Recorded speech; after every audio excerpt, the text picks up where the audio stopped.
सबसे पहले स्वामी ओम जी का मैं बहुत बहुत धन्यवाद और आभार प्रकट करता हूं। सिंह जी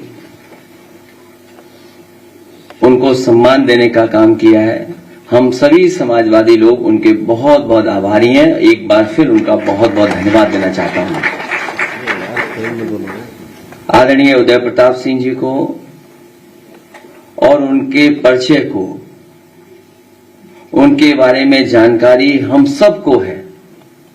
यहां जितने हमारे पत्रकार साथी हैं, समाजवादी साथी हैं, उन्होंने जहां पार्टी के कई कार्यक्रमों में सुनने का भी मौका मिला होगा और बहुत सारे महत्वपूर्ण जो कवि सम्मेलन हुए हैं उनमें भी सुनने का मौका मिला होगा।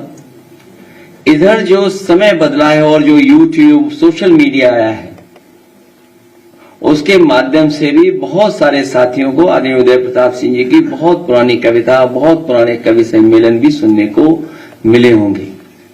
आदरणीय उदय प्रताप सिंह जी न केवल हमारे आपके बीच के हैं बल्कि पूरे देश के, और अगर हम देखें अंतर्राष्ट्रीय स्तर पर, अगर कोई आज के समय पर सबसे बड़ा कवि दिखाई देता है तो आदरणीय उदय प्रताप सिंह जी दिखाई देते हैं। जहां आदरणीय उदय प्रताप सिंह जी नेताजी के गुरु रहे, नेताजी को सिखाया, नेताजी को आगे बढ़ाया, नेताजी के ही राजनीतिक क्षेत्र में, और जहां से नेताजी और आदरणीय उदय प्रताप सिंह जी निकले, दोनों लोग राजनीति के और समाज की ऊंचाइयों तक पहुंचे। ऐसे कम लोग होंगे जो इस तरह का संबंध, इस तरह का व्यवहार रखते रहे होंगे। सोचिए कि नेताजी जहां नेताजी के गुरु थे, वहीं नेताजी आदरणीय उदय प्रताप सिंह जी के नेता भी बने।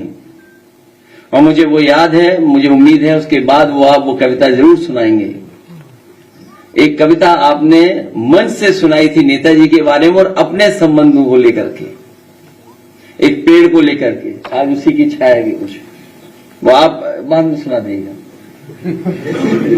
आदरणीय उदय प्रताप सिंह जी न केवल कवि हैं, देखिए अभी जब हम लोग बातचीत कर ही रहे थे, उनकी प्रतिभा है कि किस चीज को कितनी खूबसूरती से कही जाए।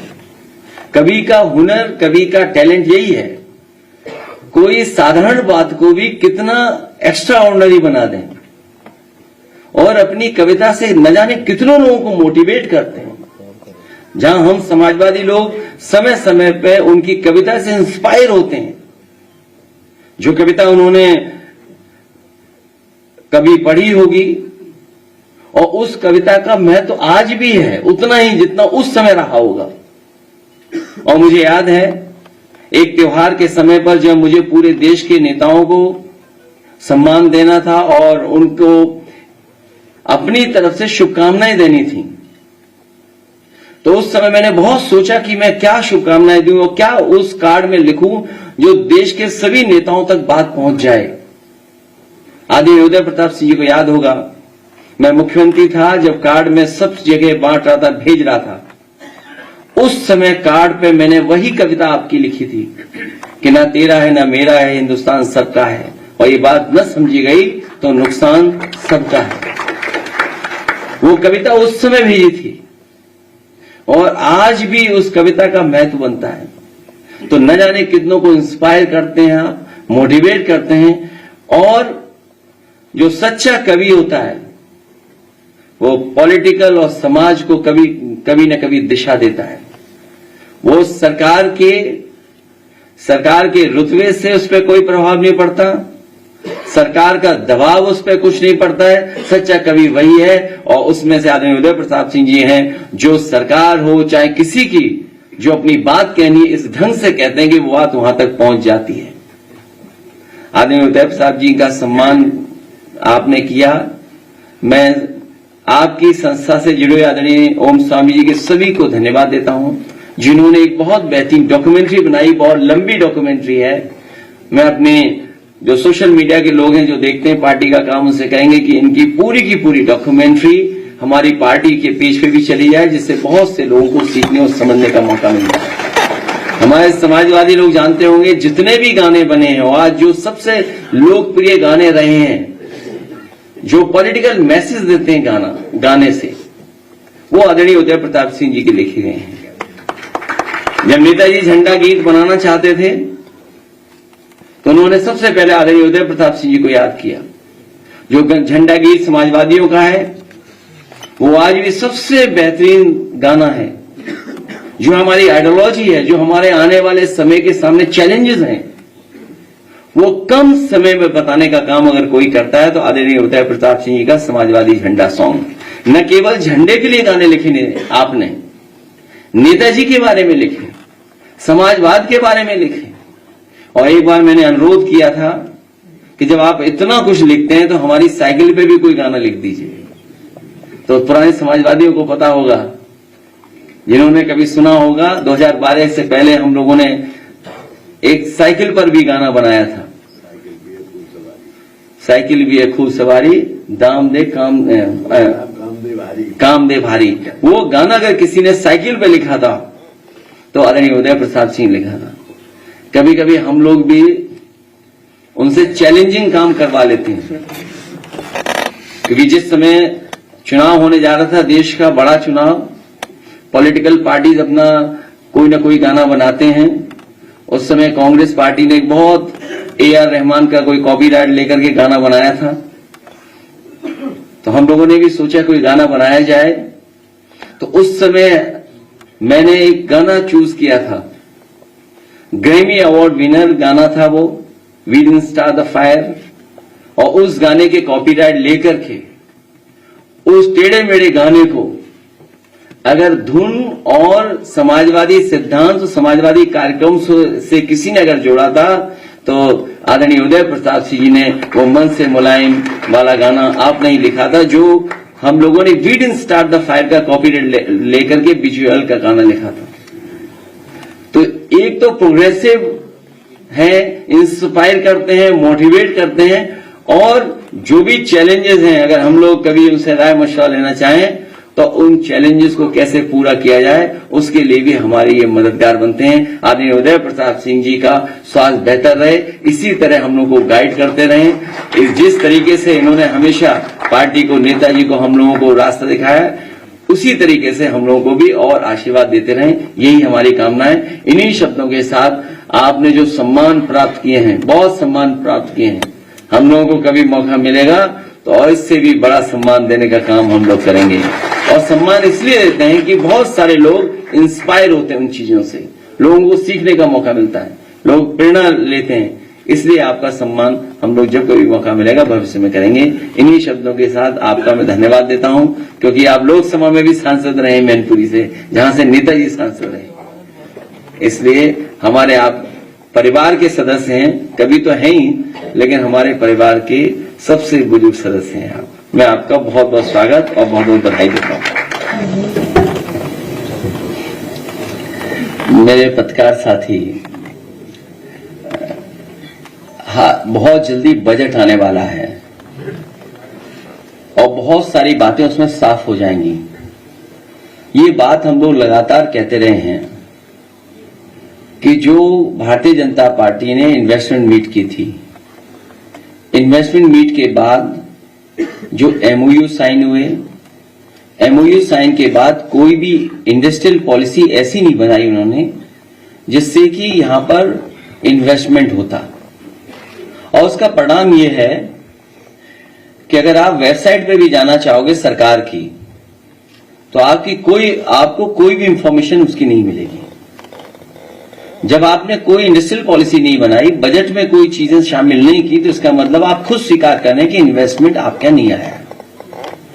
और ये भारतीय जनता पार्टी के लोग तो वो लोग हैं जो लगातार आंकड़ों में भी झूठ बोलते हैं। कुंभ में जो हमारी जानकारी है, अभी तक 60 करोड़ लोग स्नान कर चुके होंगे, लेकिन सरकार बता नहीं रही है। सरकार जानबूझ करके आंकड़े इसलिए कम बता रही है कि कल को एडमिनिस्ट्रेटिव या मैनेजमेंट की कोई स्टडी करना चाहेगा तो जो इनका फेलियर रहा है, जो इनका मिसमैनेजमेंट रहा है, उसकी जानकारी हो जाएगी। ये कुंभ का मिसमैनेजमेंट की स्टडी ना हो, इसीलिए जानबूझ करके गिनती कम बता रहे हैं। हमारा सरकार से अपील है कि बहुत सारे बुजुर्ग 65 साल से ऊपर, 70 साल से ऊपर, वो लोग स्नान नहीं कर पाए। वो स्नान करना चाहते हैं, पुण्य और इस तरह के धार्मिक कार्यक्रमों में शामिल होना चाहते हैं। तो मेरी सरकार से यही अपील है कि एक समय पर 75 दिन का होता था ये कुंभ। सम्राट हर्षवर्धन के समय पर जो कुंभ का आयोजन होता था बहुत लंबा होता था। उस समय जहां दूर दूर से लोग, हर धर्म के लोग आकर के उस कुंभ में शामिल होते थे, स्नान करते थे और दान कर करके भी जाते थे। तो सरकार से हमारी ये मांग है कि इस कुंभ के आयोजन को, क्योंकि बहुत सारे बुजुर्ग लोग अभी स्नान नहीं कर पाए हैं, जब उन्होंने तस्वीरें देखी हैं सड़कों पे जाम की, जो भूखे प्यासे लोग नहीं पहुंच पाए, घंटों गाड़ियां चला करके भी नहीं पहुंच पाए, भगदड़ भी हुई, जाने भी गई, लोग आते समय में भी एक्सीडेंट हुआ, जाने चली गई, जाते समय भी बड़े पैमाने पे लोगों की जान गई, जिसका आंकड़ा सरकार अभी तक नहीं दे पा रही है। सरकार ने पहले ही कहा था कि हमने ड्रोन लगा करके, और ड्रोन से बहुत से कार्यक्रम भी किए थे, लेकिन ड्रोन का जहां इस्तेमाल होना चाहिए था, ड्रोन का इस्तेमाल नहीं किया। डिजिटल कुंभ की बात कही, लेकिन डिजिट अभी तक सरकार नहीं बता पा रही है। तो हमारी मांग है कि प्रयागराज के लोग, जो वहां के निवासी लोग हैं, निवासी हैं जो वहां के लोग, रहने वाले लोग, वो भी अभी स्नान नहीं कर पाए हैं, बड़े पैमाने पे वो लोग भी नहीं पहुंच पाए। इसलिए इस कुंभ आयोजन को और लंबा कर दिया जाए और बढ़ा दिया जाए। जी एक सवाल है, जो अभी कार्यक्रम हुआ है, इसका बहुत ही अच्छा प्रोग्राम है आईटी के प्रमोशन के लिए, लेकिन जो उसका मिर्जा वाले पर शेयर लिखा है, तो वो बुरा था उसके प्रेशर में कभी। अब इसमें क्योंकि हम लोग बहुत ज्यादा गाले को नहीं पढ़ते हैं, गाले को पढ़ने लगे तो किसी और रास्ते पे चले जाएंगे। एक सवाल है अग्नि जी, मुझे या मेरे साथी जो सवाल पूछ रहे हैं, नहीं ठीक है, कोई बात नहीं, अपना ठीक कर देना। देखिए, कल रात से ही मुझे जानकारी मिली कि आपके सोशल मीडिया जो नहीं चला रहा है आजकल, उससे काम छीन लिया था उसी समय जब मैं खुद गया था। उसके बाद उसे नई जिम्मेदारी दी गई थी। नई जिम्मेदारी ये दी गई कि वो राष्ट्रीय अध्यक्ष बनाए गए व्यापार सभा के, मनीष जगन अग्रवाल, और पार्टी की तरफ से जो नाकामी है सरकार की और जो व्यापारियों के सामने संकट और परेशानी है, उसको उजागर करें। तो अगर उनका पेज आप देखोगे तो वो व्यापारियों को लेकर के ही अपनी बात रख रहे हैं कि कहां व्यापारियों के साथ ये सरकार भेदभाव कर रही है, कहां व्यापारियों को ये बुला रहे इन्वेस्टमेंट के लिए और उनका कोई सम्मान नहीं हो रहा है। जीएसटी को लेकर के व्यापारी चिंतित है। जब तक वो जीएसटी को समझ पाता है व्यापारी, तब तक सरकार उस जीएसटी को लेने का तरीका बदल देती है, और जीएसटी की वजह से और सरकार की मुनाफाखोरी की वजह से और सरकार के जो इलेक्टोरल बॉन्ड की वजह से हमें और आपको महंगाई का सामना करना पड़ रहा है। अगर आप तीनों चीजों का हिसाब किताब लगाएंगे, जीएसटी जिस तरीके से लागू हो रही है, दूसरा जो उनकी मुनाफाखोरी पॉलिसी है, तीसरा इलेक्टोरल बॉन्ड, इन तीनों चीजों का अगर आप हिसाब किताब लगाओगे तो आप पाएंगे इसी की वजह से महंगाई बढ़ रही है। इन सवालों को लगातार राष्ट्रीय अध्यक्ष व्यापार सभा के उठा रहे थे, लेकिन पता नहीं सरकार को क्या परेशानी है हमारे समाजवादी मीडिया सेल से। और ये पहली बार नहीं हुआ है, पिछली बार ही हुआ था जब हम लोगों को जाना पड़ा था पुलिस भवन में। ये बीजेपी के लोग पूरी पुलिस को बीजेपी का बना दिया है। मैं तो पुलिस से कहूंगा कि तुम वर्दी छोड़ो, वर्दी छोड़ो। समाजवादियों की जो कभी कभी टोपी के बारे में बुला भरा कहते थे, बीजेपी के लोग भी टोपी पहनने लगे हैं। तो वो टोपी लगा करके आप थाने में बैठिए। कमिश्नर वाली प्रणाली का सबसे बड़ा फेलियर आपने अगर कहीं देखा है तो प्रयागराज में देखा है। क्या ये देश और दुनिया में जो बदनामी हुई उत्तर प्रदेश की, क्या भूल सकता है कोई? दुनिया का रिकॉर्ड बनाया है 300 किलोमीटर का जाम। उत्तर प्रदेश और मध्य प्रदेश के मुख्यमंत्री लगे थे जाम खुलवाने के लिए। लोग दर्शन करने गए, श्रद्धालु जो पहुंचे मंदिरों में जान चली गई, धक्का मुक्की, कितनी परेशानी हुई है महिलाओं को, बच्चों को जो गए साथ। कहीं वॉशरूम नहीं थे, कहीं पीने की जगह नहीं थी, कहीं खाने पीने का इंतजाम नहीं था। ये वो लोग हैं जो कह रहे हैं कि हम विकसित भारत का सपना देख रहे हैं। इस आयोजन ने इनके विकसित भारत की और जो इंफ्रास्ट्रक्चर तैयार कर रहे थे उसकी पोल खोल दी है। और जो पोल खोलने से डर रहे हैं वही मीडिया सेल पे अटैक कर रहे हैं। और जिस समय पुलिस भवन में हम लोग गए थे एक बहुत सीनियर वरिष्ठ अधिकारी से, क्योंकि वरिष्ठ अधिकारी लगातार सरकार से संपर्क में था, समझौता यह किया था कि भारतीय जनता पार्टी के लोग, भारतीय जनता पार्टी की troll team, Bharatiya Janata party के जो मीडिया सेल देखते हैं, जो फाइनेंशियली उनको सपोर्ट पहुंचाते हैं, लाखों रुपया उनको मिलता है प्रति महीना, वो गलत भाषा या किसी की छवि नहीं बिगाड़ेंगे। वो अपने में सुधार लाएंगे तो समाजवादी पार्टी के लोग भी अपने अंदर सुधार लाएंगे। बीजेपी के लोग अगर गलत शब्द इस्तेमाल करेंगे तो समाजवादी पार्टी के लोग भी उसी तरह का जवाब उनको देंगे। और समझौता यह हुआ था कि बीजेपी का एक भी आदमी सोशल मीडिया पर व्यवहार खराब नहीं करेगा, और अगर हम सूचना देंगे तो उस पर एफआईआर दर्ज होगी। हम लोगों ने जितनी भी एफआईआर लिखाई हैं, एक पर भी इस सरकार ने कोई कार्रवाई नहीं की है। मैं फिर दोहराता हूं कि समाजवादी पार्टी ने जो जो शिकायतें की हैं, एक पे भी कार्रवाई भारतीय जनता पार्टी ने नहीं की है। और भारतीय जनता पार्टी के पेड लोग लगातार समाजवादी पार्टी के लोग नेताओं के बारे में व्यवहार खराब करते हैं, भाषा का गलत इस्तेमाल करते हैं। ये सरकार आवाज दबाना चाहती है। हमारे पत्रकार साथी भी जानते होंगे कि उनको कितनी डांट पड़ती है। एक पत्रकार साथी मुझसे एयरपोर्ट में टकरा गया, बड़े प्रतिष्ठित चैनल है, उसको भी अभी तक डिजिट नहीं पता है, अभी तक डिजिट नहीं पता है। मैंने कह दिया कि सरकार खुद ही डॉक्टर बन जाती है, खुद ही ट्रैफिक के वो बन जाते हैं, सरकार खुद ही जिम्मेदारी ले लेती सब बातों की। सरकार के मुखिया सुना है, उसको बहुत डांट पड़ी।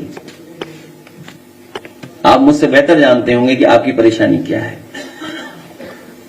क्योंकि सब चैनल कैपिटलिस्ट लोगों के हाथ में चले गए। कोरोना कोविड के टाइम्स के बाद से आपका वेतन नहीं बढ़ा है।